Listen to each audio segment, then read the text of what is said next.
Awakenings, 1990. I saw this 20th century film with a friend. My friend and I were looking through films, deciding what to see last night. And this story grabbed me straight away. I thought, wow, it's about someone who wakes up after being asleep for 30 years. That's amazing. 30 years is such a long amount of time. So much can change. I was fascinated by the concept. It stars Robert De Niro as Leonard Lowe, and Robin Williams stars as Dr. Malcolm Sayer, and they were the only two actors I knew. The film opens in the mid-1930s. There's a group of young lads, perhaps 10, 11 years old, and they're playing. One of the lads is called Leonard. You get to see that he's suffering in a very strange way. A teacher finds his school book, an exercise book, a record, because he seems to be absent quite a lot. And after writing perfectly during the early part of the book, suddenly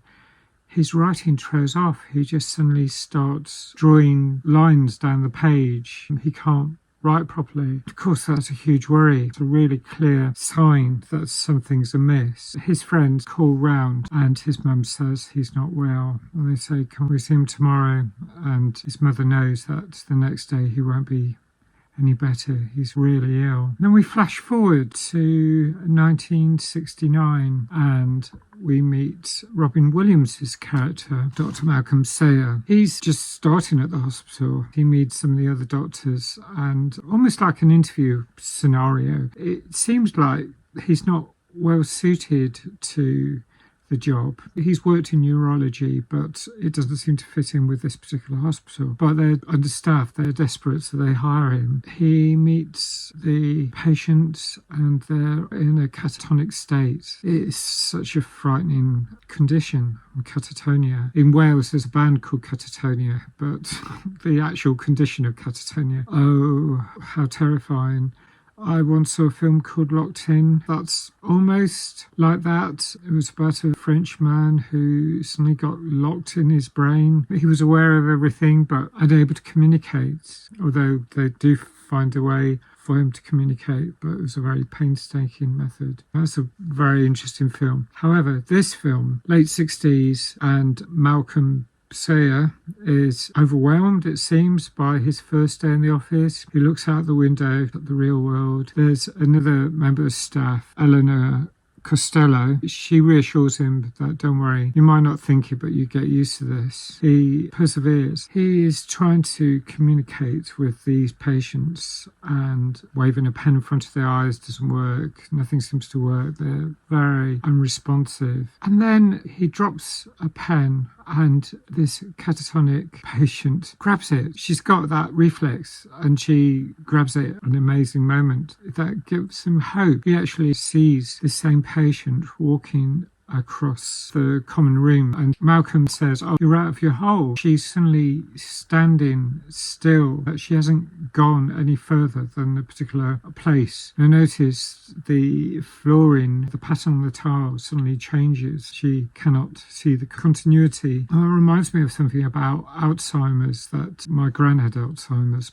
It was pretty devastating. I went to a workshop about it, and one of the things that if you're caring for someone with Alzheimer's, if someone finds it uncomfortable in a shopping centre, it might be because the floor is reflective and they think it's water, so they stop still. There's all sorts of things like that. I'm becoming more aware of matters because I'm looking into my particular neurodiversity. There's so many different behaviours that we all have as human beings. Being aware of those around you is important, and Malcolm is very much aware. He does notice the change in the flooring, the alternate pattern of tiles, so he arranges to fix up the tiles, to put in a continuity of pattern, because he thinks she wants to get to the water fountain. Most of the doctors in that hospital seem indifferent. It's probably a protective mechanism, but they don't seem to care. That feels really awful. And here's Malcolm actually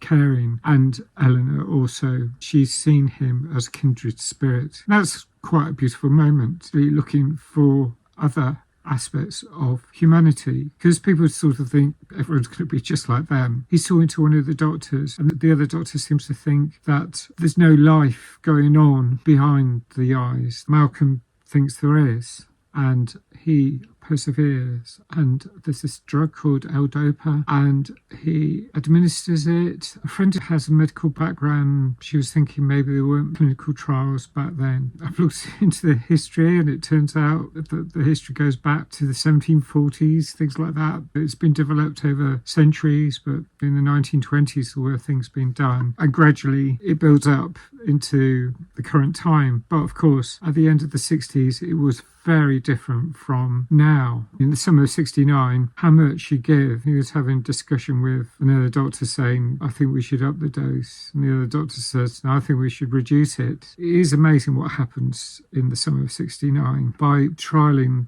L-Dopa, which was used for Parkinson's and various other conditions, but hadn't been used on encephalitis. There was an encephalitis epidemic back in the 1920s, and that's what most of these patients in this hospital were suffering from. Malcolm has a breakthrough with Leonard. Wow, it's amazing just seeing the transformation. Brilliant acting by Robert De Niro as he became more lucid. Oh, it's so much great acting. He woke up and suddenly saw the world as it was in the late 60s, seeing jet planes flying overhead, listening to rock music. Oh, the tune by the Zombies. Oh, wow. You know there's going to be a narrative arc, and often there's highs and lows in a film.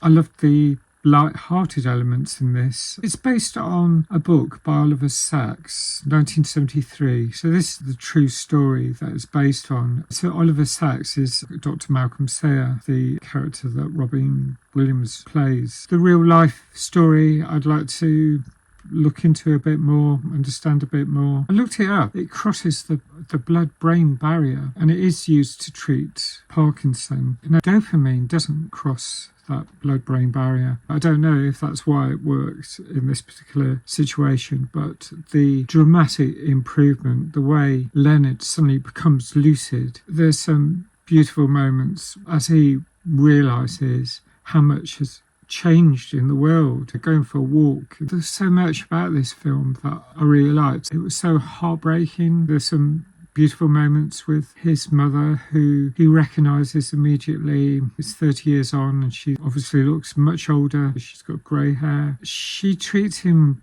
like he's still a little boy. It's almost like suddenly continuing from where they left off. And yet, of course, he's now an adult. I was mentioned to the friend I was watching it with about 13 going on 30, a film from the noughties. I think there's been quite a few films where people have jumped age groups in time. The psychological leap that you need to adjust. I'm also thinking about Back to the Future. People freak out when they hear Jimi Hendrix, and yet the music in this film is used. What happens is they start trying the drugs with the other patients, and they try different dosages. They have to play around. They do get an amazing amount of success. They find other factors like how much music motivates and helps patients. Recently there was a study that reconfirmed that, and I remember a programme on the television about that, and that was amazing as well. The differences between many of them, because they were victims of this epidemic in the 1920s, 30s. The music they liked was big band stuff like Sing Sing Sing by Benny Goodman, and older music as well.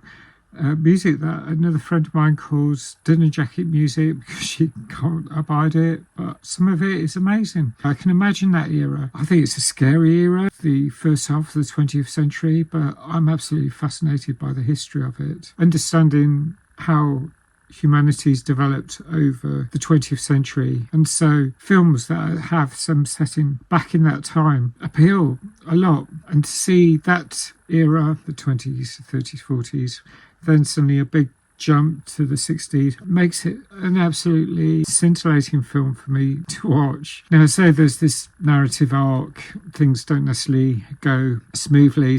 Oh, neurology sounds fascinating, but also scary. I mean, there was this one case, Plaza Mania, wow, suddenly spontaneously screaming for no reason, seeing a whole room full of animated people who had been catatonic or who were in sleeping sickness, as it was called, as terrifying. Sleepy sickness. Yeah, that was what some people called it back then. The encephalitis of the 20s affected about 1 million people, it's estimated. I don't even know the numbers, but 500,000 died. The reasons for it, some people thought it was the flu epidemic, but other people think it was autoimmune. Who knows? I absolutely loved Robin Williams and Robert De Niro in this, and many of the other actors, and the relationships that formed, both the friendships and the romantic relationships. The human contact, that was a really important factor. That's where Malcolm's position really made a difference. And this film, I'm going to score it 8.5 out of 10. I thought it was brilliant. Thanks for watching this. I'd love to know what you think. Please like if you like this review. Thanks for subscribing. Hope to see you again soon. Bye for now.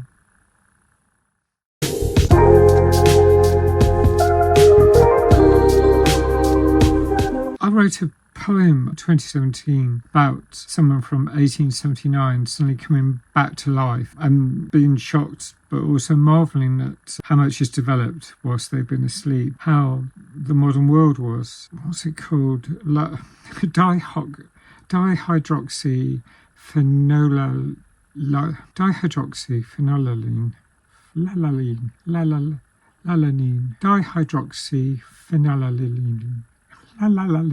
Almost singing part of that.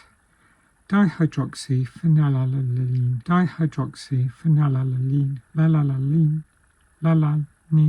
Lananine. Yeah, find it really hard to pronounce. But anyway, L-Dopa. No wonder they called it L-Dopa for short.